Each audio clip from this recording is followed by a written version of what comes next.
Me llamo John Bremwalter. Mi padre, un borracho, logró patentar un invento para fabricar granos de café con arcilla. Era un hombre honrado y no se hubiera comprometido él solo en la fabricación. Por esta razón, era moderadamente rico. Las regalías de su valioso invento apenas le dejaban lo suficiente para pagar los gastos del pleito contra los bribones culpables de la infracción.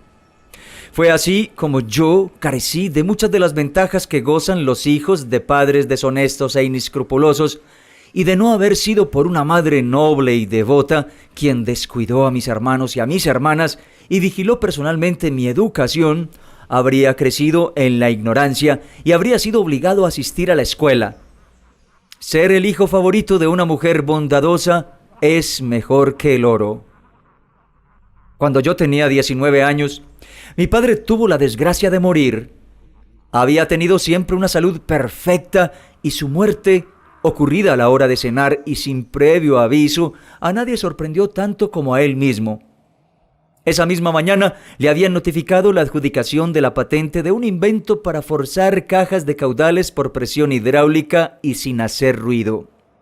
El jefe de patentes había declarado que era la más ingeniosa, efectiva y benemérita invención que él hubiera aprobado jamás. Naturalmente, mi padre previó una honrosa, próspera vejez. Es por eso que su repentina muerte fue para él una profunda decepción.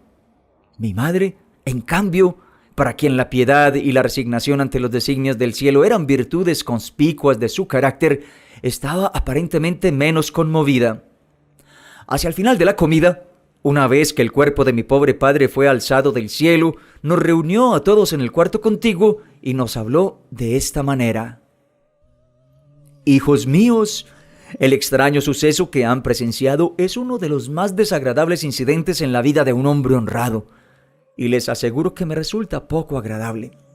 Os ruego que creáis que yo no he tenido nada que ver en su ejecución. Desde luego», añadió después de una pausa en la que bajó sus ojos abatidos por un profundo pensamiento, «desde luego, es mejor que esté muerto». Dijo estas palabras como si fuera una verdad tan obvia e incontrovertible que ninguno de nosotros tuvo el coraje de desafiar su asombro pidiendo una explicación. Cuando cualquiera de nosotros se equivocaba en algo, el aire de sorpresa de mi madre nos resultaba terrible.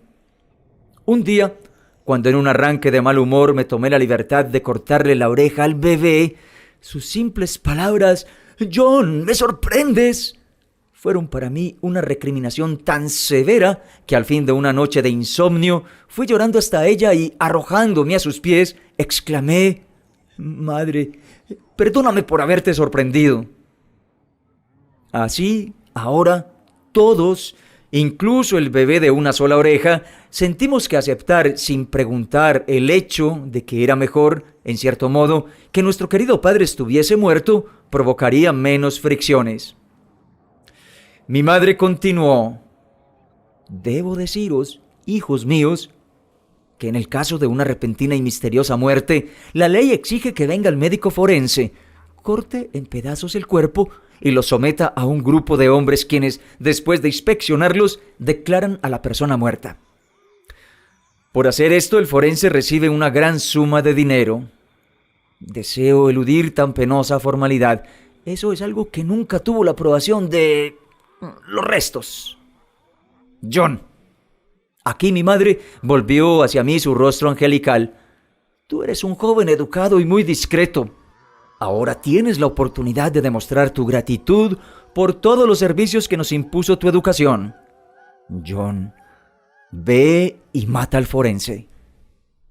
Inefablemente complacido por esta prueba de confianza de mi madre y por la oportunidad de distinguirme por medio de un acto que cuadraba con mi natural disposición, me arrodillé ante ella. Llevé sus manos hasta mis labios y las bañé con lágrimas de emoción. Esa tarde, antes de las 5, había eliminado al médico. De inmediato fui arrestado y arrojado a la cárcel. Allí pasé una noche muy incómoda.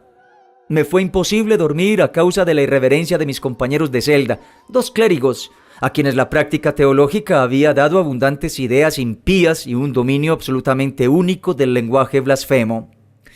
Pero ya avanzada la mañana, El carcelero que dormía en el cuarto contiguo y a quien tampoco habían dejado dormir, entró en la celda y con un feroz juramento advirtió a los reverendos caballeros que, si oía una blasfemia más, su sagrada profesión no le impediría ponerlos en la calle. En consecuencia, moderaron su objetable perversación, sustituyéndola por un acordeón. Así, pude dormir el pacífico y refrescante sueño de la juventud y de la inocencia. A la mañana siguiente me condujeron ante el juez superior, un magistrado de sentencia, y se me sometió al examen preliminar. Alegué que no tenía culpa y añadí que el hombre al que yo había asesinado era un notorio demócrata. Mi bondadosa madre era republicana y desde mi temprana infancia fui cuidadosamente instruido por ella en los principios de gobierno honesto y en la necesidad de suprimir la oposición sediciosa. El juez, elegido mediante una urna republicana de doble fondo, estaba visiblemente impresionado por la fuerza lógica de mi alegato y me ofreció un cigarrillo. Con el permiso de su excelencia, comenzó el fiscal. No considero necesario exponer ninguna prueba en este caso. Por la ley de la nación se sienta usted aquí como juez de sentencia y es su deber sentenciar. Tanto testimonio como argumentos implicarían la duda acerca de la decisión de su excelencia de cumplir con su deber jurado. Ese es todo mi caso. Mi abogado, un hermano del médico forense fallecido, se levantó y dijo, con la venia de la corte: mi docto amigo ha dejado también y con tanta elocuencia establecida la ley imperante en este caso, que solo me resta preguntar hasta dónde se la ha acatado. En verdad, su excelencia es un magistrado penal y como tal es su deber sentenciar. ¿Qué? Este es un asunto que la ley, sabia y justamente, ha dejado a su propio arbitrio y sabiamente ya ha descargado usted cada una de las obligaciones que la ley impone. Desde que conozco a su excelencia no ha hecho otra cosa que sentenciar. Usted ha sentenciado por soborno, latrocinio, incendio premeditado, perjurio, adulterio, asesinato. Cada crimen del código y cada exceso conocido por los sensuales y los depravados, incluyendo a mi docto amigo el fiscal. Usted ha cumplido con su deber de magistrado penal y como no hay ninguna evidencia contra este joven meritorio, mi cliente, propongo que sea absuelto. Se hizo un solemne silencio. El juez se levantó, se puso la capa negra y, con voz temblorosa de emoción, me sentenció a la vida y a la libertad. Después, volviéndose hacia mi consejero, dijo fría pero significativamente: lo veré luego. A la mañana siguiente, el abogado que me había defendido tan escrupulosamente contra el cargo de haber asesinado a su propio hermano, con quien había tenido una pelea por unas tierras, desapareció y se desconoce su suerte hasta el día de hoy. Entretanto, el cuerpo de mi pobre padre había sido secretamente sepultado a medianoche en los fondos de su último domicilio, con sus últimas botas puestas y el contenido de su fallecido estómago sin analizar. Él se oponía a cualquier ostentación, dijo mi querida madre mientras terminaba de apisonar la tierra y ayudaba a los niños a extender una capa de paja sobre la tierra removida. Sus instintos eran domésticos y amaba la vida tranquila. El pedido de sucesión de mi madre decía que ella tenía buenas razones para creer que el difunto estaba muerto, puesto que no había vuelto a comer a su casa desde hacía varios días. Pero el cuervo del juez, como siempre, despreciativamente la llamó después, decidido que la prueba de muerte no era suficiente, y puso el patrimonio en manos de un administrador público que era su yerno. Se descubrió que el pasivo daba igual que el activo.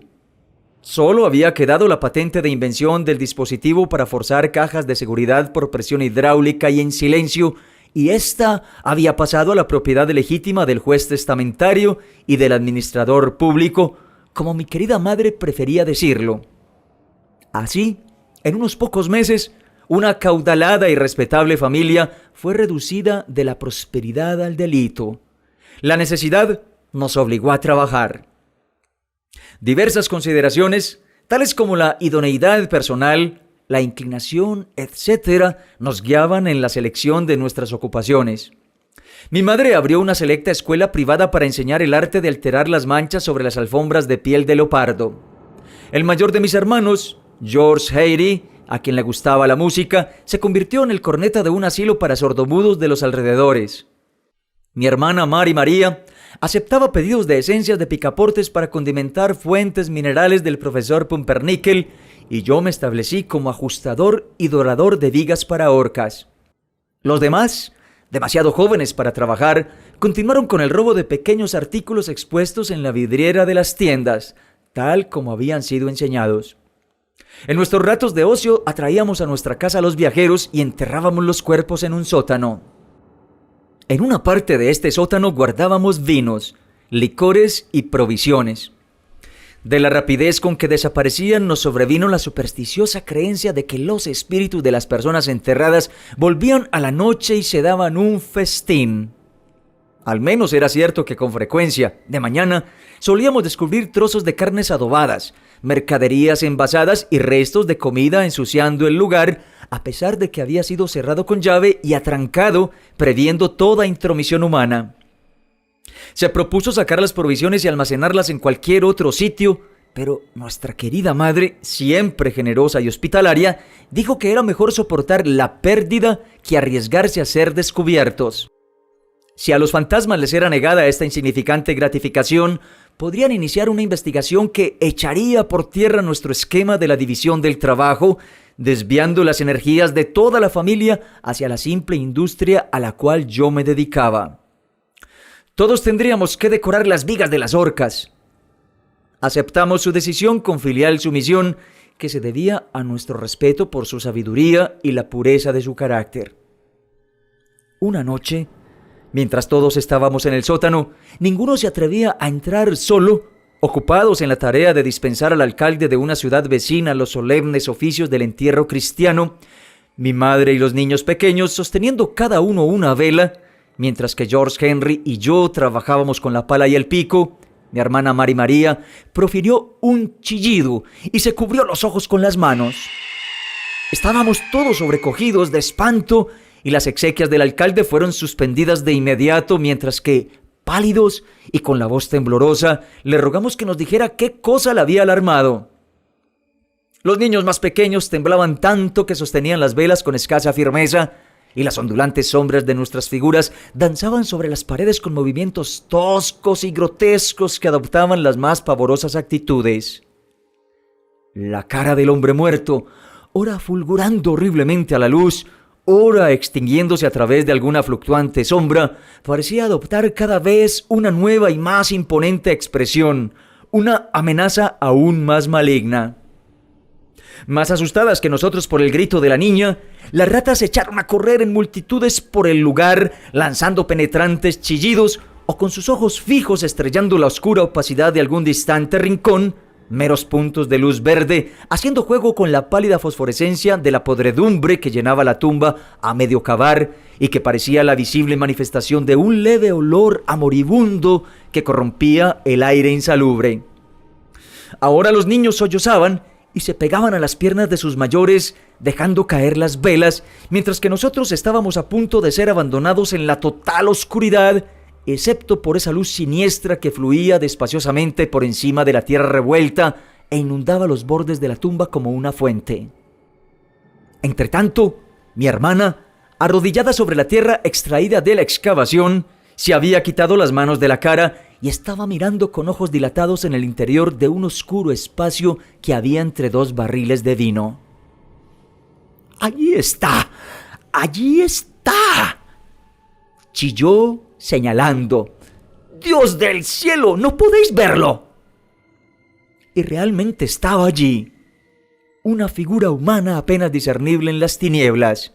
Una figura que se balanceaba de un costado a otro como si se fuera a caer, agarrándose a los barriles de vino para sostenerse. Dio un paso adelante, tambaleándose, y por un momento apareció a la luz de lo que quedaba de nuestras velas.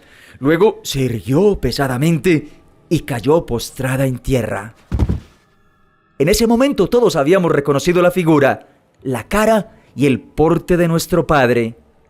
Muerto estos 10 meses, y enterrado por nuestras propias manos, nuestro padre, sin duda, resucitado y horriblemente borracho.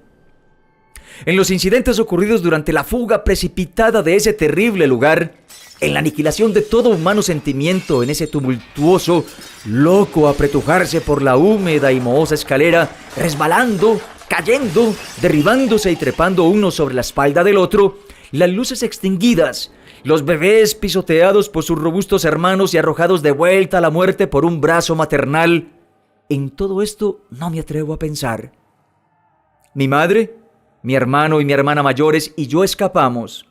Los otros quedaron abajo para morir de sus heridas o de su terror. Algunos, quizás por las llamas, puesto que en una hora, nosotros 4, juntando apresuradamente el poco dinero y las joyas que teníamos y la ropa que podíamos llevar, incendiamos la casa y huimos bajo la luz de las llamas hacia las colinas. Ni siquiera nos detuvimos a cobrar el seguro y mi querida madre dijo en su lecho de muerte, años después, en una tierra lejana, que ese había sido el único pecado de omisión que quedaba sobre su conciencia. Su confesor, un hombre santo, le aseguró que, bajo tales circunstancias, el cielo le perdonaría su descuido. Cerca de 10 años después de nuestra desaparición de los escenarios de mi infancia, yo, entonces un próspero falsificador, regresé disfrazado al lugar con la intención de recuperar algo de nuestro tesoro que había sido enterrado en el sótano. Debo decir que no tuve éxito. El descubrimiento de muchos huesos humanos en las ruinas obligó a las autoridades a excavar por más. Encontraron el tesoro y lo guardaron. La casa no fue reconstruida. Todo el vecindario era una desolación. Tal cantidad de visiones y sonidos extraterrenos habían sido denunciados desde entonces que nadie quería vivir allí. Como no había a quien preguntar o molestar, decidí gratificar mi piedad filial con la contemplación, una vez más, de la cara de mi bienamado padre, si era cierto que nuestros ojos nos habían engañado y estaba todavía en su tumba. Recordaba además que él había usado un enorme anillo de diamante, y yo, como no lo había visto ni había oído nada acerca de él desde su muerte, tenía razones como para pensar que debió haber sido enterrado con el anillo puesto. Procurándome una pala, rápidamente localicé la tumba en lo que había sido el fondo de mi casa y comencé a cavar. Cuando hube alcanzado cerca de 4 pies de profundidad, la tumba se desfondó y me precipité a un gran desagüe, cayendo por el largo agujero de su desmoronado codo. No había ni cadáver ni rastro alguno de él.